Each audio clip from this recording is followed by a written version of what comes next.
جائے. ہر لفظ پر 10 روپے ملیں گے اور الف اور لام اور میم 30 روپے ملیں گے. آپ یقین مانیے کہ مصلی پر امام صاحب کو بھی جگہ نہیں ملے گی، اتنے لوگ بھرے ہوئے ہوں گے. وجہ یہ ہے کہ 10 روپے کی کرنسی کا فائدہ کیا ہے وہ ہم محسوس بھی کر رہے ہیں اور دیکھ بھی رہے ہیں، اس لیے اس کی ویلیو معلوم ہے.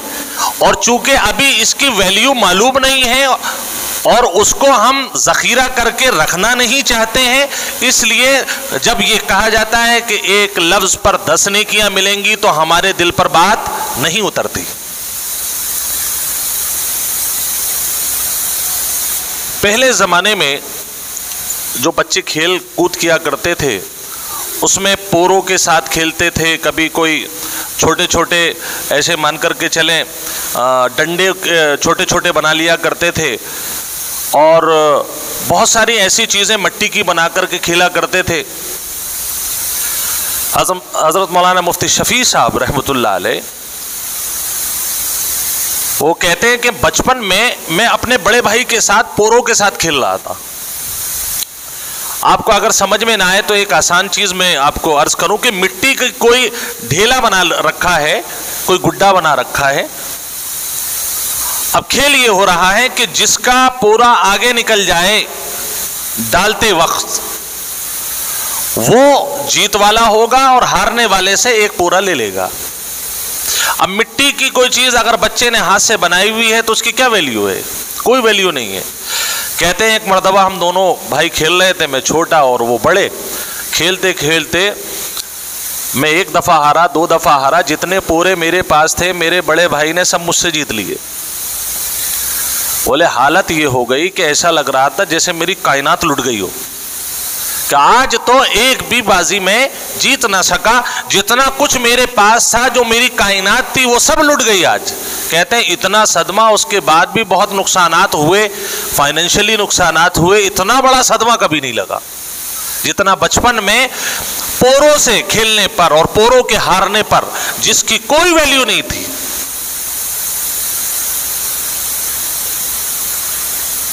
اور جب ہم بڑے ہوئے تو کہنے لگے آج جب میں اس کو یاد کرتا ہوں، یعنی اپنے زمانے میں وہ ذکر کرتے تھے جب حیات تھے، کہ جب میں آج ذکر کرتا ہوں جوان ہونے کے بعد، سمجھدار ہونے کے بعد، کہ میں نے کتنا صدمہ لیا تھا کہ کھانا بھی اچھا نہیں لگ رہا تھا، پینا بھی اچھا نہیں لگ رہا تھا، بولنا بھی اچھا نہیں لگ رہا تھا. کیوں؟ آج میں سارے پورے ہار گیا. جب آج سوچتا ہوں ان پوروں کی تو کوئی ویلیو بھی نہیں تھی، پھر اتنا صدمہ کاہے کو؟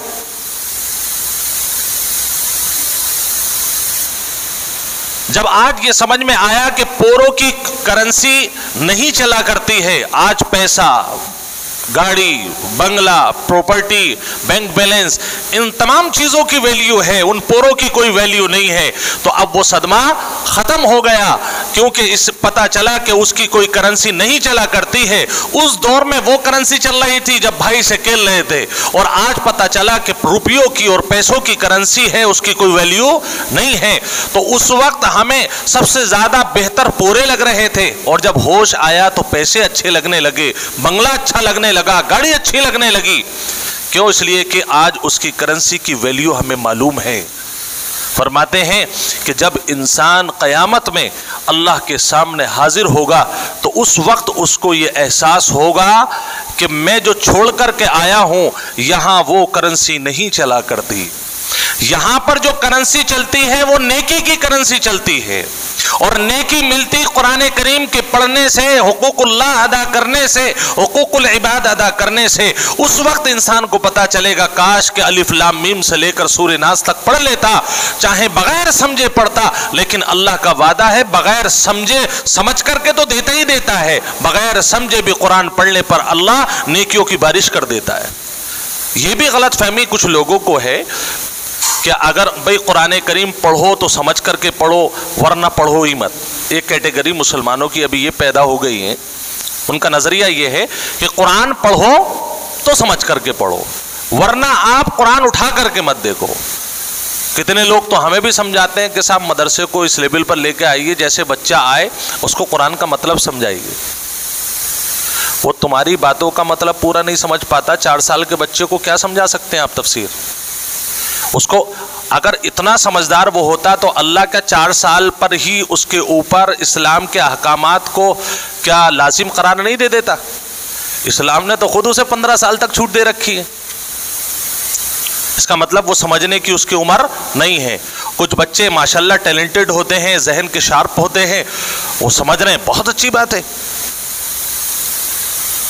اب یہ نظریہ رکھنا کہ قرآن کریم صرف معنی اور مفہوم کے ساتھ ہی پڑھا جائے کیونکہ اللہ نے اسے دستور حیات قرار دیا ہے تو لہٰذا دستور حیات سمجھنا ضروری ہے، تو یہ بات اچھی تو ہے، لیکن اس اچھائی میں آپ ایک دوسری اچھائی کا اگر گھلا گھوٹیں تو وہ بات اچھی نہیں ہوگی. وہ یہ کہ آپ اس کانسٹیٹیوشن کو، اس دستور حیات کو آپ دنیا کے کانسٹیٹیوشن پر اور دنیا کے دستور پر اور ہندوستان اور دیگر ممالک کے قانون پر اگر آپ قیاس کر کے یہ کہیں کہ قانون تو صرف سمجھنے پر ہی فائدہ دیتا ہے، بغیر سمجھے فائدہ نہیں دیتا ہے، تو قرآن ہندوستان یا دیگر ملکوں کے قانون کی طرح قانون نہیں ہے. اس کی ایک فضیلت یہ بھی ہے جو سمجھ کر کے پڑھے گا اللہ اسے بھی عطا کرے گا، جو بغیر سمجھے پڑھے گا اللہ اسے بھی محروم نہیں کرے گا.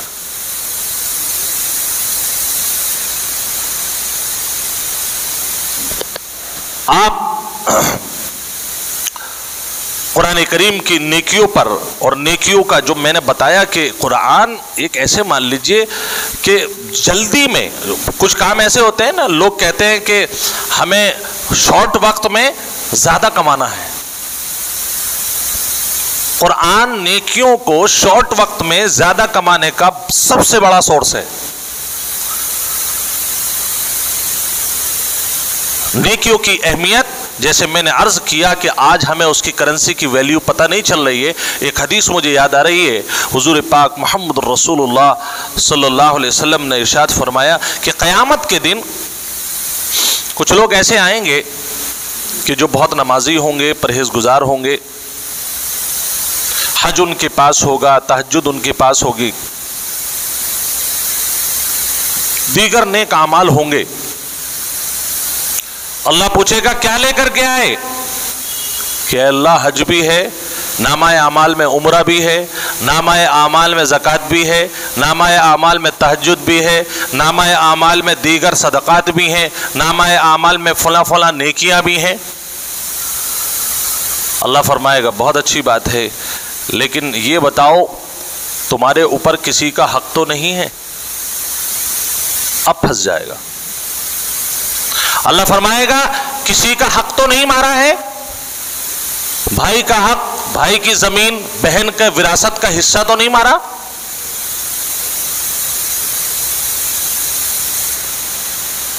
اب اس کے بعد وہ سارے حق والے کھڑے ہو جائیں گے، وارثین بھی کھڑے ہوں گے، پڑوسی بھی کھڑے ہوں گے، وہ جنہیں گالیاں بکی ہیں وہ لوگ بھی آپ کے سامنے کھڑے ہوں گے، وہ جن کو آپ نے ستایا ہے وہ بھی آپ کے سامنے کھڑے ہوئے ہوں گے، وہ جن کے کاروبار میں آپ نے پارٹنر کے دھاندلی کی ہے وہ بھی آپ کے سامنے کھڑا ہوگا، جس سے آپ نے اس کی مجبوری کا فائدہ اٹھا کر کے اس سے سود لیا تھا.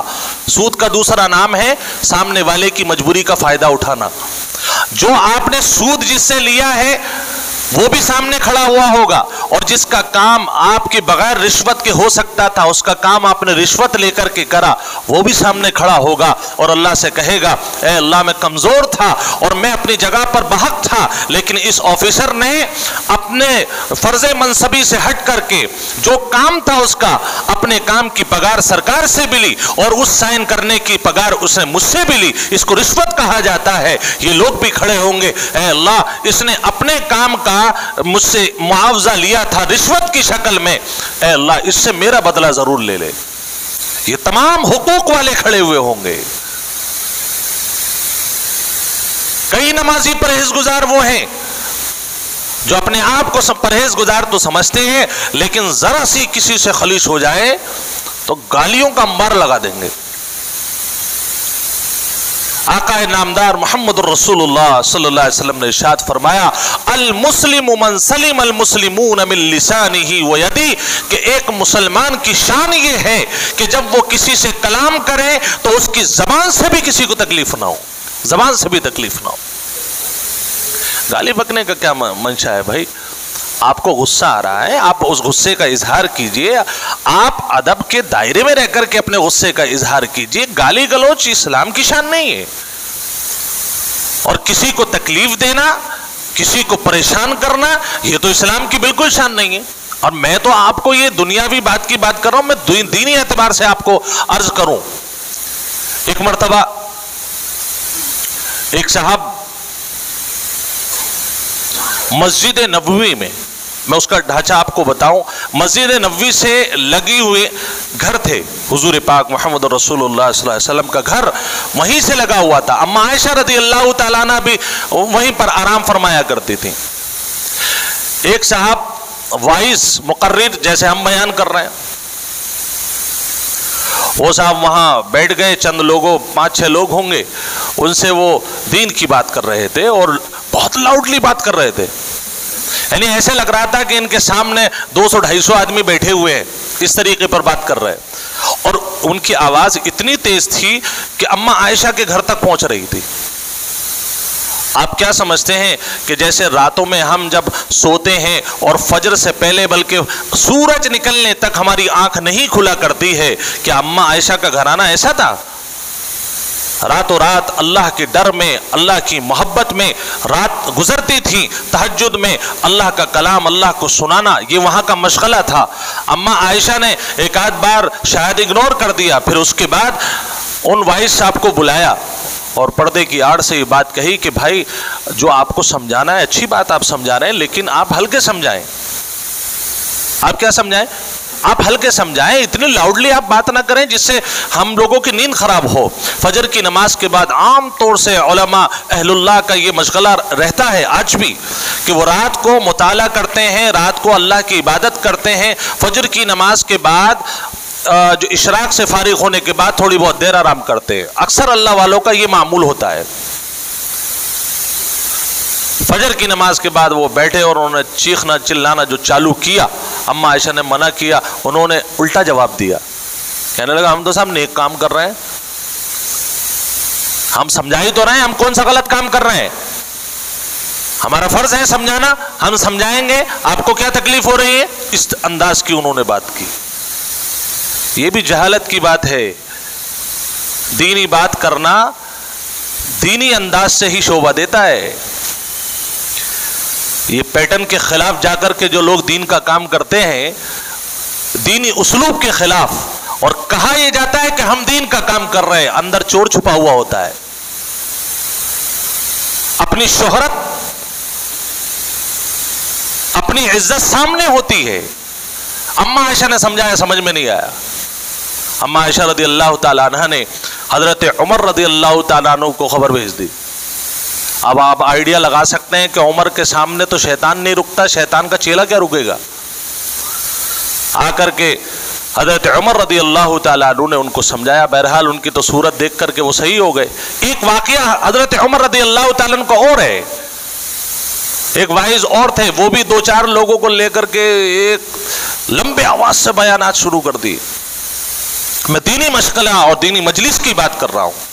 حضرت عمر رضی اللہ تعالیٰ نے فرمایا، حضرت جی ذرا تھوڑا خیال کر لیجئے، پڑوس میں گھر بھی ہیں۔ آپ نے اسپیکر چالو کر دیا، کوئی سو رہا ہے، کوئی بیمار ہے، کوئی رات میں جگا ہوا ہے، کوئی بیچارہ اپنے کام سے آیا ہوا ہے، جو مسجد میں آ گئے یہ تو سب وہ لوگ ہیں جو آپ کو سننا چاہتے ہیں، لیکن جو مسجد کے برابر میں جن کا گیٹ ہے، جو آپ کو سننا نہیں چاہتے، آپ نے ان کے یہاں لاؤڈ اسپیکر لگا دیا کان پہ۔ حضرت عمر رضی اللہ تعالیٰ نے فرمایا، دیکھ لو بھائی، پہلی اور آخری بار سمجھا رہا ہوں، دوبارہ اگر تم مجھے ایسے بیان کرتے ہوئے مل گئے تو میرا یہ جو درہ ہے نا، جو درہ چمڑے کا ہوا کرتا تھا جس کو کوڑا بولتے ہیں، اگلی بار عمر سے نہیں، عمر کے اس کوڑے سے ملاقات ہوگی۔ وہ حضرت جی بالکل سیدھے ہو گئے۔ جب دینی مسائل میں آپ کو اتنی زور سے کسی بولنے کی اور کسی کو تکلیف دینے کی اجازت نہیں ہے، تو پھر آپ کا یہ کہنا کہ میں لاؤڈ اسپیکر تو پورے محلے میں لگاؤں گا اور کیا بجاؤں گا، میں اس کے اندر گانے بجاؤں گا، میں اس کے اندر ڈسکو بجاؤں گا، میں اس کے اندر، میرے بیٹے کی شادی ہے، آپ کمال کی بات کر رہے ہیں، میری بیٹی کی شادی ہے، میری بھانجی کی شادی ہے۔ حضرت عمر کے واقعے سے کچھ سمجھ میں آ رہا ہے ہمیں؟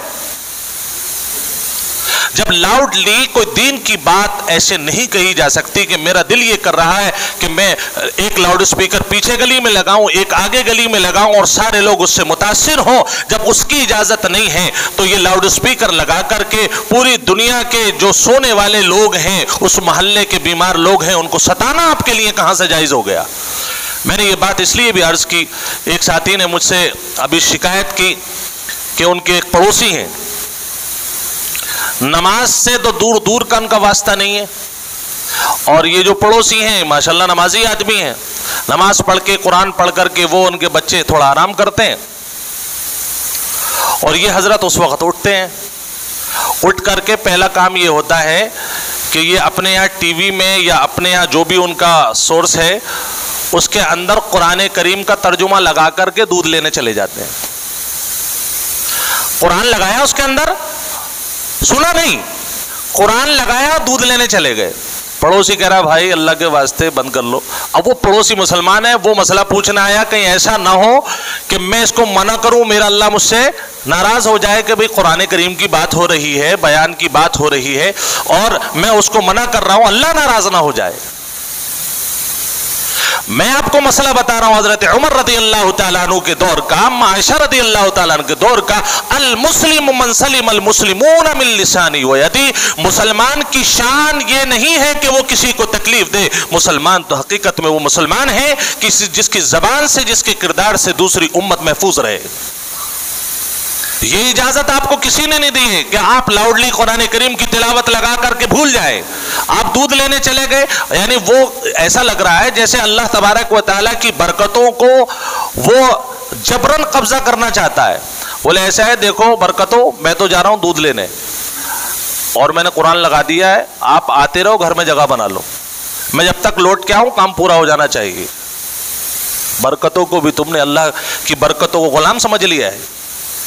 کیا اللہ کی برکتیں، کیا ایسے نالائقوں کو تو دنیا دار کوئی مالدار کوئی لقمہ نہ دے، اور پھر جو اللہ کی رحمتوں کا، اللہ کے قرآن کا مذاق اڑا رہا ہے، یہ مذاق نہیں تو اور کیا ہے؟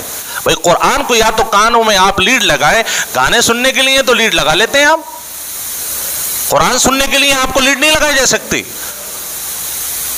آپ اصل یہ کہنا چاہتے ہیں اپنے عمل سے کہ بھائی دیکھو میں تو سدھرا ہوا ہوں، باقی پڑوسیوں سدھرنا آپ کا ہے، اس لیے میں سدھرا ہوا ہوں، میں جا رہا ہوں دودھ لینے کے لیے، بچوں کے لیے پاپے لینے کے لیے، اصل سدھرنا آپ کا، آپ سنو اور صحیح ہو جاؤ۔ غلط ہے، یہ ثواب آپ کے لیے آخرت کا عذاب بن جائے گا، آپ سے تکلیف نہ ہو۔ حضرت عبداللہ بن مسعود رضی اللہ تعالیٰ عنہ ایک مرتبہ حضور پاک صلی اللہ علیہ وسلم کو دیکھ رہے ہیں، آقا علیہ الصلوۃ والسلام کعبے کے ارد گرد طواف فرما رہے ہیں، اور جب طواف سے رکے تو میرے نبی نے کعبے کو خطاب کیا اور فرمایا تو تقدس والا ہے، تو عزت والا ہے، تو عظمت والا ہے، تو شرافت والا ہے، تیرے اندر بہت کچھ ہے، لیکن ایک ایسی چیز بھی ہے جو تیری عظمت سے زیادہ عظمت والی ہے۔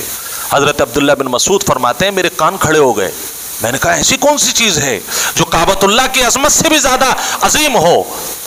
میرے آقا نے فرمایا کعبۃ اللہ تیری عظمت سے بھی بڑی عظمت والی ایک چیز ہے، وہ ہے ایک مسلمان کی جان، مال اور اس کا آبرو، کہ اس کی جان کو جس نے تکلیف پہنچائی اس نے کعبۃ اللہ کو ڈھا دیا، جس نے ایک مسلمان کے مال کو اس کی کار میں پینچر کر دیا، کیوں؟ اس لیے کہ ہضم نہیں ہو رہی کہ یہ نئی گاڑی لے کر کے آیا ہے، پینچر کر دیا، اور اللہ کے نبی صلی اللہ علیہ وسلم فرمایا تو نے اس کی کار کو نہیں توڑا، تو نے کعبۃ اللہ کو توڑ دیا۔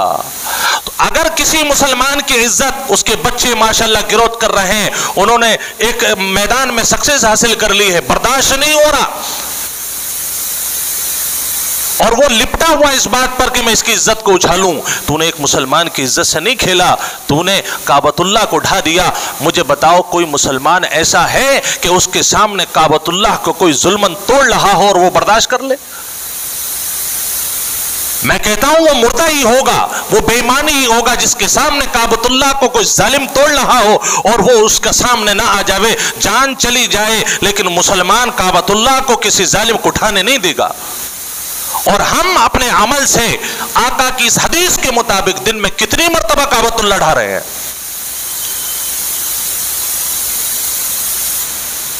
دماغ کو اپنی جگہ پر لے کر کے آئیے، اور حقیقت یہ ہے کہ یہ جو میں نے عرض کیا تھا کہ وہ جو حدیث میں حضور پاک صلی اللہ علیہ وسلم فرما رہے ہیں آخر میں جب اس آدمی کے پاس ساری نیکیاں ختم ہو جائیں گی اس بیس پر کہ نیکیاں تو بہت تھیں لیکن اس نے لوگوں کو ستایا تھا, لوگوں کا مال مارا تھا, لوگوں کی جائیداد ماری تھی, تو اللہ کے سامنے پھر کچھ اور لوگ بھی کھڑے ہوئے ہوں گے.